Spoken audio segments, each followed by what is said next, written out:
Magandang araw mga kaibigan. Bigyan natin ng reaction, opinion itong post ang balita ngayon. Pasensya na kayo, mahangin dito sa location ko. May trapal, maingay. Title, susunod na ba ako? Nagpahayag ng pagkabahala si Cavite 4th District Representative Kiko Barsaga kasunod ng pagkamatay ni dating DPWH Undersecretary Maria Catalina Cabral na natagpuang nasawi matapos umanong mahulog sa bangin sa Cannon Road, Benguet.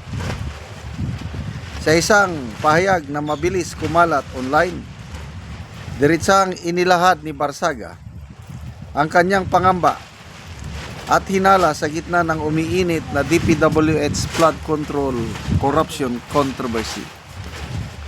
Ito ang post. WTF. Alam nyo ng meaning yun, hindi ko napan. WTF. Pinatay rin nila si DPWH Yusek Cabral. Susunod na ba ako? Bagamat wala pang pinal na konklusyon ang mga otoridad at patuloy ang investigasyon sa insidente, binibigyan diin ng pahayag ni Barsaga ang tensyon na bumabalot sa mga personalidad na hayagang nagsasarita laban sa umano'y budget insertions at kickback sa loob ng DPWH. Si Barsaga ay isa sa mga pinaka-vocal na mambabatas na kumo-question sa malawakang anomalya sa flood control projects at sa 2026 national budget, dahilan upang ituring ng ilan ang kanyang reaksyon bilang panawagan sa mas mahigpit na proteksyon para sa mga testigo at kritiko ng korupsyon. Agree ako dito. Medyo nakabinbin palagi sa panganib ang buhay ni Congressman Kiko Barsaga. Yung ginawa sa kanya na suspension, parang pitik, sample, patikim. Pag hindi ka tumigil, mas hihigit, mas malala ang isusunod nilang parusa sa kanya na pwedeng humantong sa pagkasawi. Kaya dapat mag-ingat si Congressman Kiko Barsaga kasi mismo ang Pangulo ng Pilipinas na ang kanyang binabangga. Nananawagan na mag-resign ang Pangulo. Diritsang kinalaban si Martin Romualdez. Ngayon, nasa delikadong kalagayan sa tingin ko itong si Congressman Barsaga. Kaya lang, tingin ko, yung post niya na yan is wala yung halong pangamba. Inuunahan na lang niya ang posibleng mangyari para in case na nangyari na alam na natin. Kung may nangyari kay Congressman Barsaga, alam na natin kung sino ang posibleng may kagagawan yung kanyang mga binabangga.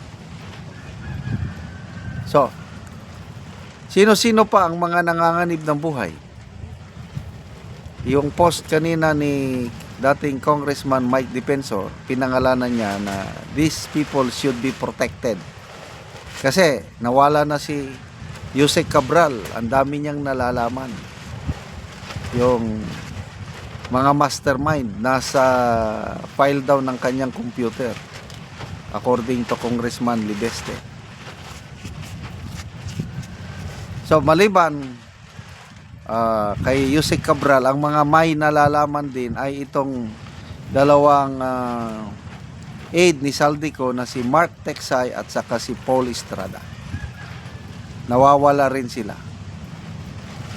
Katulad ni Master Sergeant Orly Gutesa, nawawala. According to ex-Congressman Mike Defensor, illegally detained daw. Sinasabi niya is sa Philippine Marines nakadetain. So sino pa yung mga dapat maproteksyonan na may nalalaman according to Mike Defensor, si Budget Secretary, ex-Budget Secretary Pangandaman at ex-Executive Secretary Lucas Bersamin. Bakit? Dahil involved sila sa preparation ng budget, involved sila sa release ng budget. So, maraming nalalaman ang mga yan. Ayan, nag-resign lang sila. After resignation, wala na. Katulad ditong Yusek Cabral, nag-resign. Akala niya, ligtas na siya. Ayun pala, baka hindi niya akalain na ganitong mangyari. Sino pa yung mga nag-resign? Yusek Jojo Cadiz, yung bagman, allegedly bagman ng Pangulo Marcos. Si ex-DPWH Secretary Manuel Bunuan, sumulat lang sa DOJ na nagpaalam lilipad sa Amerika para samahan ang wife niya na magpagamot. Natapos na yung deadline, yung sinabi niyang babalik siya sa bansa December 17. O ngayon, 19 na, wala pa rin. So, to me, importanteng witness din yan si DPWH Manuel Bunuan.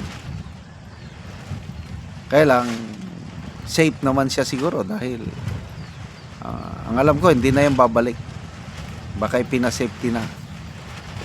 Si Saldico, ayan, pag hindi nag-ingat si Saldico, siguradong itutumba yan. Kaya lang mautak din. Sa ngayon, bigla siyang tumahimik. Nasaan na? Walang nakakalam. Kaya ang gobyerno, pinagtatawanan niya ni Saldico. Catch me if you can. Dami nang hinahabol, oh. Senator Bato, ganun din, nagtatago. Although wala pa yung official warrant of arrest ng ICC, kaya lang naninigurado lang siya. Kasi walang assurance sa gobyernong ito na susunod sa due process pagdating ng arrest warrant.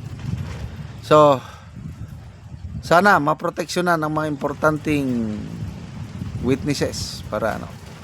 Salamat mga kaibigan sa inyong pagsubaybay sa ating channel. Nakakatulong kayo ng malaki sa tribong Talandig ng Bukidnon dahil ang income natin sa channel na ito pantulong sa tribo. Namimigay tayo ng libreng yero at pako para makapagpatayo sila ng mas maayos na tirahan. Panoorin nyo ang video na ito. Taga na magsin. Aliyog sa nagapay sa sin. Salamat tayo. Ug karon mo na dahil ni ang atop sa natagaan na mo giro. Mga sako gipang pananrang dayon o habol. Una ni ang ilang atop. Ug karon mag-atop na ni sila.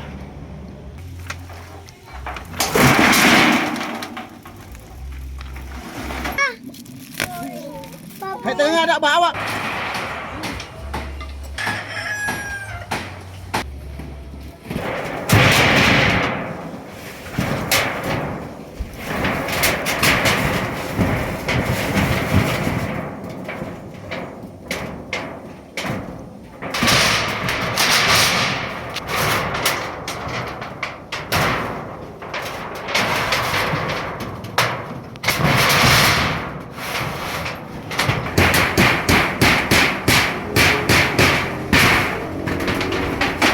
Ito naman na yun si Kuya. Salamat sa Ginoo og sa tawo nga nagtabang ani og salamat tungod sa iya pito na katuig ning akong sinaya pag na pulian. Salamat kayo. Lagi. So pito na katuig ya bago pa ka nakapuli og atop Oh, bago sa imong balay. Pito na katuig kaya pag na pulian. Ngano man niya sa kadugayon na wala ka nakapuli og atop? Wala lagi, Igwero. wala may kuan. Wala budget. Unsa daya imong trabaho? Kuanra, umara. Uma Igo-igo raban bula naman pangonsumo, di nagigaw ka budgetan ang kuan gyud. atop. Atob. Lagi. So pila na daya imong edad? Kuan na 30. Ang imong anak pila ka buok? Kulo. Tulo ka buok. So naga-eskwela na sila. Oh, ang isa, ang duwa wala pa. So salamat kayo ya. Oh, salamat pod. Salamat kayo.